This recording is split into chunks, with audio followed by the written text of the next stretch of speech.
Buenas noches, queridos hermanos. Hoy vamos a tener una pequeña reflexión en este miércoles de oración y testimonios. Y a esta pequeña reflexión yo la he titulado Un segundo chance. Y voy a pedirles a ustedes que recuerden en su mente si algún momento ustedes han defraudado a alguien. Una ocasión en que ustedes hayan defraudado a alguien. Que se hayan que hayan estado envueltos en una situación donde sin querer defraudaron a alguien o haciendo una acción que estaban conscientes no pensaron que eso iba a generar un daño grave en otra persona.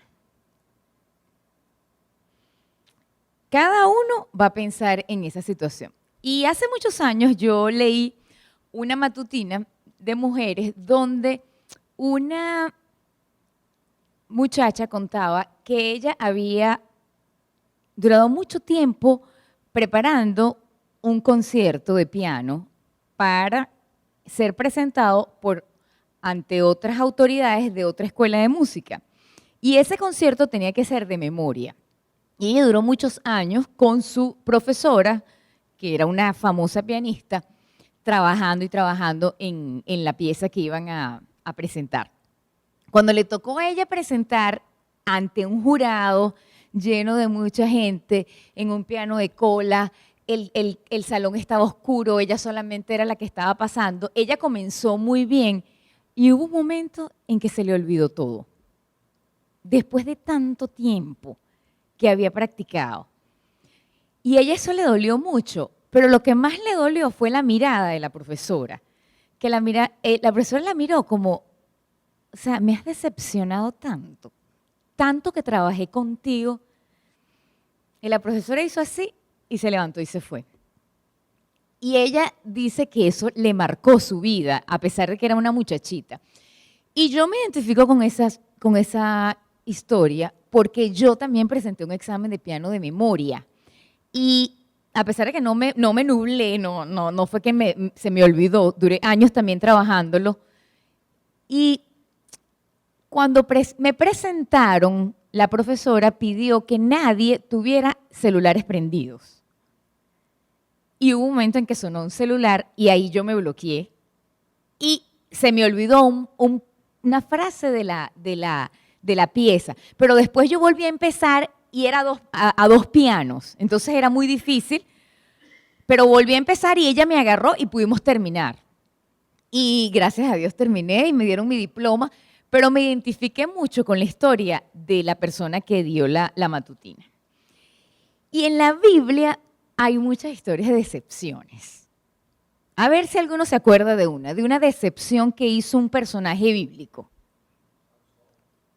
Sansón decepcionó. A ver, otra. David, yo lo tengo aquí, David. Otro. Pedro. Pedro decepcionó al maestro. David.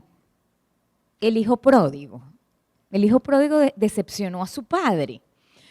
Pero en esas historias tan bellas que tenemos en la Biblia, hay una decepción muy grande, porque esos seres humanos fallaron.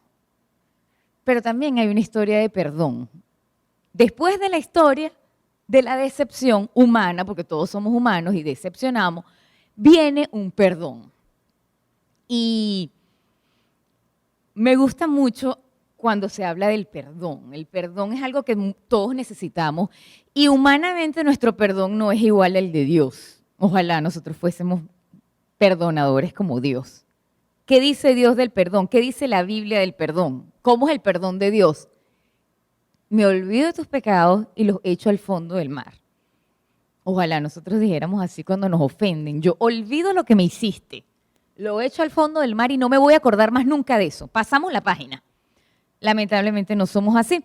Y Cristo lo supo tan bien, también nos determinó Cristo cuando estuvo aquí en la tierra, que cuando hizo la oración modelo, ¿qué dijo? Perdónanos, Señor, pero como nosotros también perdonamos a nuestros deudores. O sea, otórganos ese perdón igualito como el que yo le doy a mi semejante. Y esta enseñanza del Padre Nuestro, yo la entendí muy bien un día que estábamos en una célula en Valencia con una hermana, y ella cuenta que ella decía, yo siempre repetía el Padre Nuestro, perdónanos como nosotros perdonamos a los que nos ofenden, pero era mecánico. Y un día mi hija, que está en Australia, me llama llorando, mamá, no tengo trabajo, ora por mí, por favor, porque yo necesito ese trabajo y tal. Y ella, hija, no te preocupes que yo voy a orar por ti. Pero ese día, la señora que venía a trabajarle le falló. Y ya le había fallado como 2 o 3 veces, y ella es un abogado, juez. Y entonces colgó con la hija y dice, ahorita me voy a poner a orar. Pero agarró una libreta y comenzó a sacar la cuenta de la señora para liquidarla porque ya había fallado mucho en su trabajo. Y ella dice que de repente estaba con su libreta ahí y se le vino esa frase a la mente. Ella dice, o sea, yo estoy pidiéndole misericordia a Dios por mi hija y yo no tengo misericordia con esta señora que faltó 2 veces y yo ni siquiera sé si ella estaba pasando por una situación peor que la que está pasando mi hija. Entonces, esto nos lleva a reflexionar que cuando nosotros queremos que cualquiera nos dé el perdón, nosotros también lo debemos dar. Y cuando hablamos de perdón, cuando hablamos de decepción, vienen otros conceptos que rondan, como por ejemplo la culpa. La culpa, cuando hay un error, hay un sentimiento de culpa. Pedro tuvo un sentimiento de culpa. Debería haber un arrepentimiento, de sentir el perdón de Dios, arrepentirse y no pecar más, ¿verdad? Eso debería ser lo que nosotros hagamos. Y me llama la atención el pasaje de Lucas 22. Vamos a buscarlo. Siguiendo con el contexto de Pedro. En Lucas 22, 54, se dice la Biblia, prendieron a Jesús y lo llevaron a casa del sumo sacerdote, y Pedro lo seguía de lejos. Encendieron un fuego en el patio y se sentaron todos alrededor. Y Pedro se sentó entre ellos. Una criada que lo vio sentado al fuego se fijó en él y dijo, este estaba con él. Entonces Pedro lo negó diciendo, mujer, no lo conozco. Un poco después otro lo vio y dijo, tú también eres de ellos. Y Pedro respondió, hombre, no soy. Como 1 hora después, afirmó, verdaderamente también este estaba con él porque es Galileo. Y Pedro dijo, hombre, no sé lo que dices. Y enseguida, mientras él aún hablaba, el gallo cantó. Y miren lo que dice el versículo 61. Entonces el Señor se volvió y miró a Pedro. ¿Y cómo creen ustedes que fue esa mirada? ¿De reproche? ¿De culpa? ¿Que él se sintiera culpable? No. Yo creo que fue una mirada compasiva y una mirada de perdón. Y yo tuve la oportunidad de pasar un tiempo ahorita en Francia. Y hace poco en Francia, bueno, hace algunos años, hubo una ley que se instauró para las escuelas, donde dentro de una institución escolar no se podía llevar ningún atuendo religioso, nada que identificar a una persona con algún movimiento religioso. Quería decir entonces que un musulmán, una muchacha musulmana, no puede entrar con el velo a esa escuela. O un muchacho cristiano no podía entrar con un crucifijo. O un judío no podía entrar con los flecos. O un hindú, una muchacha hindú no podía entrar con el bindi, el ojo rojito que tienen en la frente. ¿Y por qué se hizo esto? Bueno, esto se hizo para evitar enfrentamientos religiosos y promover una nación que promueve tanto la igualdad, que se promoviera la igualdad en los niños. Cuando hubo esa ley, cada movimiento religioso salió a dar su opinión. Entonces los musulmanes dijeron que no les parecía, que ellos tenían que respetar las creencias del velo, porque el velo representaba una pureza en la niña y ellos no querían que los otros hombres lo vieran. El sacerdote dijo que qué tenía de malo que el crucifijo se viera, si el crucifijo reflejaba a Cristo. Los rabinos también salieron y dijeron que ellos habían sido respetados en muchos países por cargar su atuendo. Y me gustó mucho una posición que dijo un pastor adventista. Y estoy casi segura, porque fue hace muchos años que lo leí, que está en una matutina que se llama Hay un Dios en los cielos. No sé si se acuerdan de esa matutina que es por el pastor Carlos Puyol. Y la reflexión que él hace después de esta ley, porque él es español y la oyó porque fue un suceso y varios países europeos mostraron su opinión, es que dijo que le parecía muy bien. Porque qué bueno que los cristianos no nos reconozcan por el atuendo que llevamos, sino por nuestras acciones. Qué bonito sería eso. Que un cristiano llegue donde sea y digan, esta persona es diferente. Esta persona tiene que ser que algo sabe que nosotros no sabemos. Esta persona es un buen trabajador. Esta persona tiene una respuesta adecuada para cada situación que hay. Esta persona no se mete en chisme. Esta persona, yo quiero estar con esa persona es intachable. Y viene a mi mente la célebre frase de Mahatma Gandhi, no sé si ustedes se recuerdan, me gusta tu Cristo, no me gustan tus cristianos. Tus cristianos son tan diferentes a tu Cristo. ¿Y qué dice eso? Que muchas veces sabemos mucho de cristianismo, pero nuestras acciones no reflejan a ese que es el dador de la vida, a ese que es el dador del perdón y a ese que nosotros queremos imitar.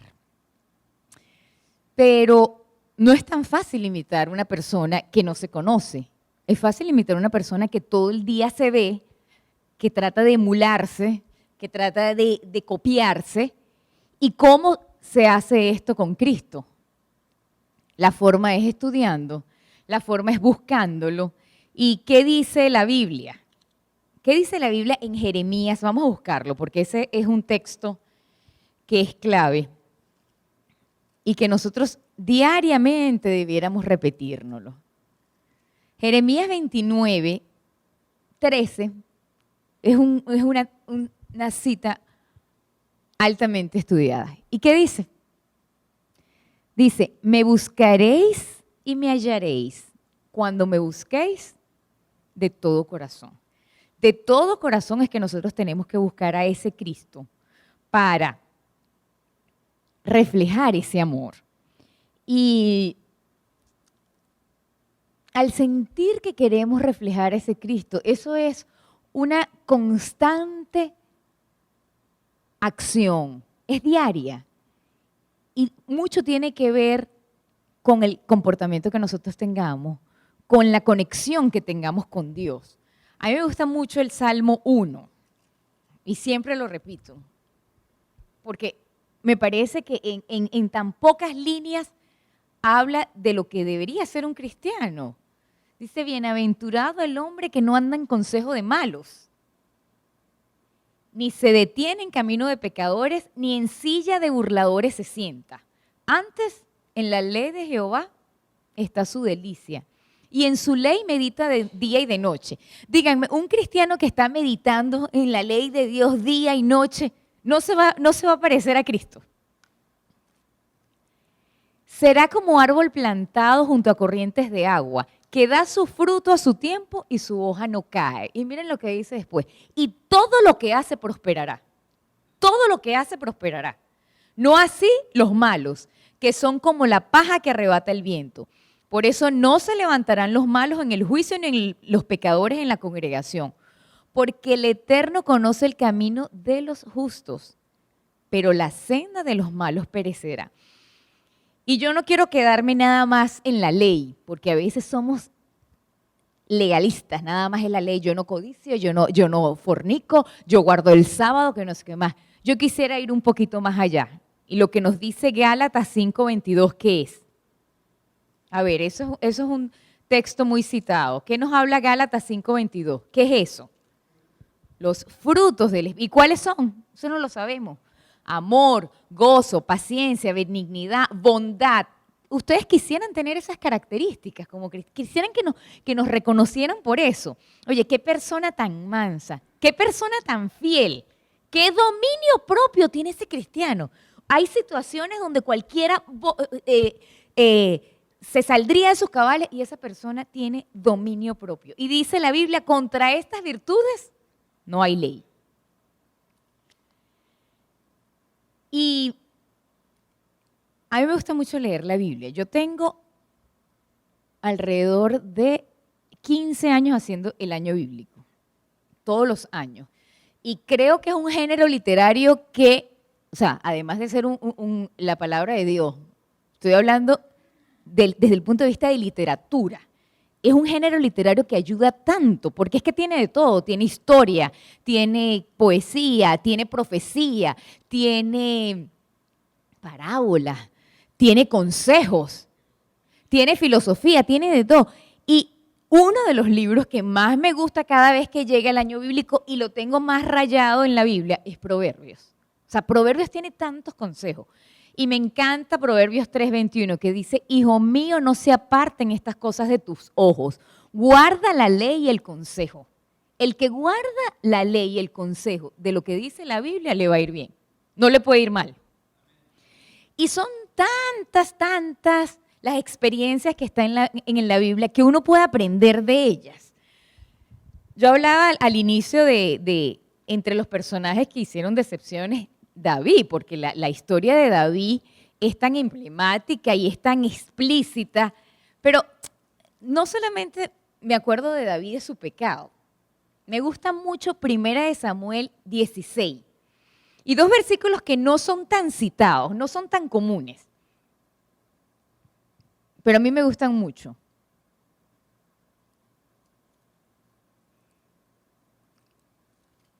Y dice,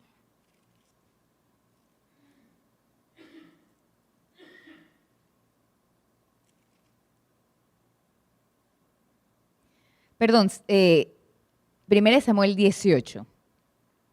1 Samuel 18, 15 dice, y David salía donde quiera que Saúl lo enviaba y se portaba con prudencia. Por tanto, Saúl lo nombró capitán de gente de guerra y David aceptó, y David era acepto a los ojos de todo el pueblo y los siervos de Saúl. Y el 16-18 dice, entonces uno de los criados respondió, he visto a un hijo de Isaí de Belén que sabe tocar, es valiente, vigoroso y hombre de guerra, de hermosa presencia, pero la característica que más me gusta es esta, prudente de palabras, y el Eterno está con él. Qué bonita característica. Qué bueno sería que nosotros dijeran, oye, esa persona es tan prudente en sus palabras, dice lo que tiene que decir y no dice más. Pero hay otro personaje que también me gusta mucho y son textos que igual que este no son tan comunes, pero cada vez que yo hago el año bíblico me detengo ahí. Y es Lucas 2, Lucas el capítulo 2, el versículo 19, y es de la Virgen María. Y dice, cuando llegaron los pastores y se congregaron ante ella, dice el versículo 19 del capítulo 2, pero María grababa todas estas cosas en su corazón, todas estas cosas, y las meditaba en su corazón. Y después, cuando Jesús se pierde en el templo, en el versículo 51, un poquito más adelante, dice, y su madre guardaba cuidadosamente todas esas cosas en su corazón. Era una característica de María, ¿verdad? No andaba hablando tanto, vociferando todo lo que ella pensaba. No, ella las guardaba y meditaba en su corazón. Y si bien es cierto que las acciones no nos van a salvar, porque lo que nos salva es ese manto de justicia que nos da Cristo, que nos limpia de todo pecado, nuestras acciones hablan por nosotros mismos. Y nosotros podemos ser para muchas personas testimonio por las acciones que tengamos. Hay otro proverbio que me encanta que dice, manzana de oro con figuras de plata. Es la palabra apropiada a su tiempo. ¿Se imaginan que de nosotros dijéramos eso? ¿Qué palabra tan apropiada dice cada vez que habla? Qué compasiva es esa persona con todos los demás que están a su alrededor. Nuestra compasión habla mucho de lo que sentimos que Cristo nos ha otorgado. Y para terminar, yo les dije que pensaran en una situación donde ustedes defraudaron a alguien. Y hablamos del hijo pródigo, que del hijo pródigo me gusta esa historia, pero lo que más me gusta es cuando ese padre no espera que el muchacho llegue, él sale al encuentro y no solamente sale al encuentro, le da todo lo que le da y hasta una fiesta da por él. O sea, su gozo era tan grande que hasta una fiesta le da. Pero otra historia de la Biblia donde se muestra la compasión de nuestro Salvador es la historia de la mujer que es hallada en pecado. Ella había decepcionado a mucha gente. Ya estaban listos para apedrearla. ¿Y qué le dice el Señor Jesús? ¿Dónde están los que te acusan? Todos se han ido. ¿Y qué más le dice el Señor? Ni yo te condeno. Anda, ¿y qué más? Y no peques más. ¿Cómo creen ustedes que fue esa mirada? ¿De reproche? No. Fue también una mirada compasiva del Señor Jesús. Y en esta noche, yo quisiera que cada uno de ustedes se fuera con la mirada del Señor Jesús ante todas las decepciones que nosotros hemos hecho en esta vida, que nosotros podamos ver al Señor Jesús que nos perdona, pero conforme a esa gracia que hemos recibido, vamos a dar esa gracia a los demás. Que conforme nosotros recibimos perdón, nosotros también sepamos perdonar a los demás y cada día de esa forma nos parezcamos más a ese Cristo que queremos seguir. Que Dios los bendiga.